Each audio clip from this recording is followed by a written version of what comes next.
Share market. अच्छा, ये शब्द सुनते ही ना कई लोगों के मन में थोड़ी घबराहट या कंफ्यूजन सी होने लगती है ना? ऐसा लगता है मानो ये कोई बहुत ही मुश्किल दुनिया है जो सिर्फ एक्सपर्ट्स के लिए या फिर बहुत अमीर लोगों के लिए बनी है। पर क्या ये सच में ऐसा है? चलिए, आज इसी सोच को थोड़ा तोड़ते हैं और देखते हैं कि ये चीज आखिर काम कैसे करती है और इसमें हम सबके लिए क्या है। तो देखिए, सबसे पहला और सबसे बड़ा सवाल तो यही उठता है कि भाई ये शेयर मार्केट आखिर है क्या? पैसा बनाने का एक जबरदस्त मौका या फिर एक ऐसा धोखा जिसमें हमारी मेहनत की सारी कमाई डूब सकती है? अब इस सवाल का जवाब जानने के लिए ना हमें इसके दोनों ही पहलुओं को बहुत अच्छे से समझना होगा। तो चलिए एकदम शुरुआत से शुरू करते हैं, जीरो से। शेयर बाजार आखिर है क्या? सोचिए कि ये एक बहुत बड़ी मार्केट है, एक मंडी है। लेकिन यहाँ पर सब्जियां या कपड़े नहीं बिकते।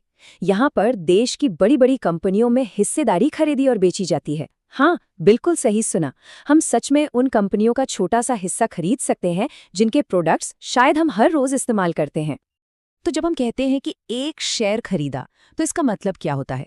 इसका मतलब है कि हम उस कंपनी में एक बहुत छोटी सी मतलब आंशिक हिस्सेदारी खरीद रहे हैं।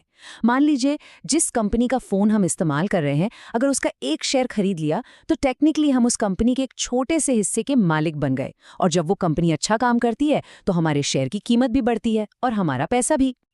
चलिए, अब इसके सबसे दिलचस्प हिस्से पर आते हैं, मतलब कि इसके फायदे क्या हैं? आखिर क्यों लोग इसमें पैसा लगाते हैं? इसके पीछे कुछ बहुत ही सॉलिड कारण है। तो सबसे बड़ा आकर्षण क्या है? देखिए, ये हमारी पैसे को हमारे लिए काम पर लगाने का एक मौका है। सोचिए, हमारा पैसा बैंक में पड़ा है, जहां वो बहुत धीरे धीरे बढ़ता है। शेयर बाजार में अगर लंबे समय तक टिके रहें तो काफी बेहतर रिटर्न देने की ताकत होती है। और ये जरूरी क्यों है? क्योंकि ये महंगाई से लड़ने में मदद करता है, मतलब उस अदृश्य ताकत से जो वक्त के साथ हमारे पैसे की कीमत को कम करती जाती है। और हाँ, एक बात जो ज्यादातर लोगों को रोकती है, उन्हें लगता है कि इसके लिए ना बहुत पैसा चाहिए, अमीर होना जरूरी है। लेकिन जैसा कि इस स्लाइड पर दिख रहा है, ये बस एक मिथक है, एक गलत फहमी। असल में सिर्फ 500 रुपए जैसी छोटी सी रकम से भी शुरुआत की जा सकती है। अब सवाल ये है कि इतने कम पैसे से शुरुआत होती कैसे है? इसके कुछ बहुत ही शानदार तरीके हैं।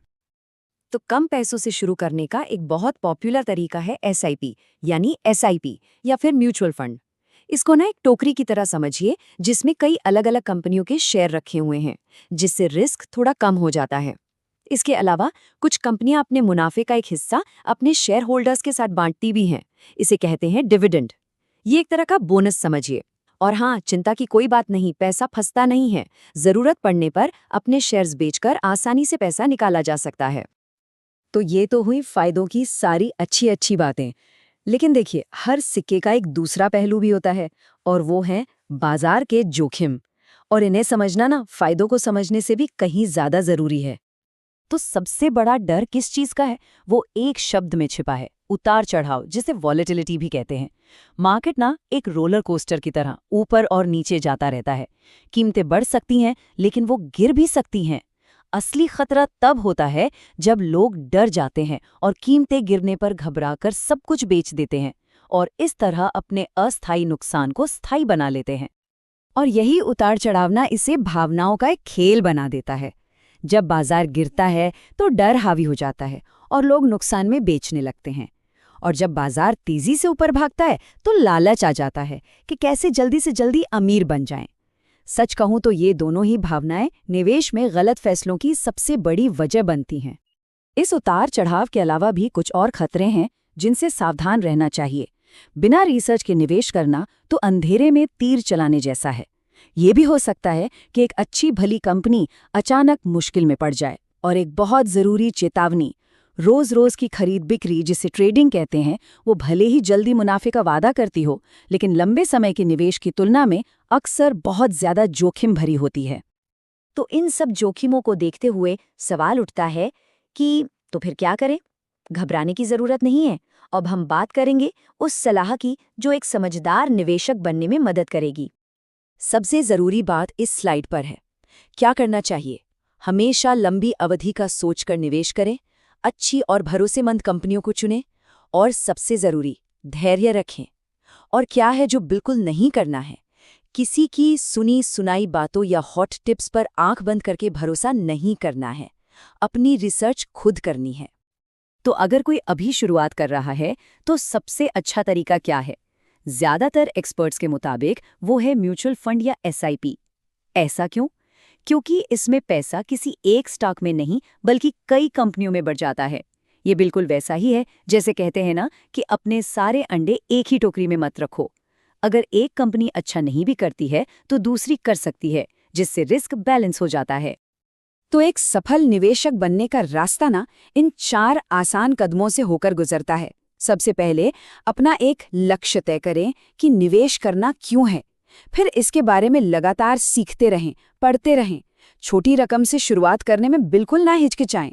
और आखिर में सब्र रखें, क्योंकि अच्छे नतीजे आने में समय लगता है। तो हमने फायदे देखे, नुकसान समझे और सलाह पर भी बात कर ली। अब वक्त है उस असली सच्चाई को जानने का जो इन सारी बातों का निचोड़ है, सार है। और हम वापस घूम फिरकर अपने उसी पहले सवाल पर आ गए हैं।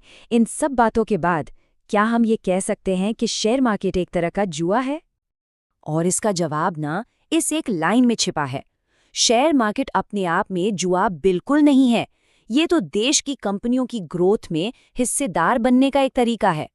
लेकिन अगर कोई बिना सोचे समझे, बिना किसी जानकारी के इसमें पैसा लगाता है तो ये उसके लिए जुए से कम खतरनाक नहीं होगा। तो फैसला आपका है, इसे सीखना है या सिर्फ किस्मत आजमानी है।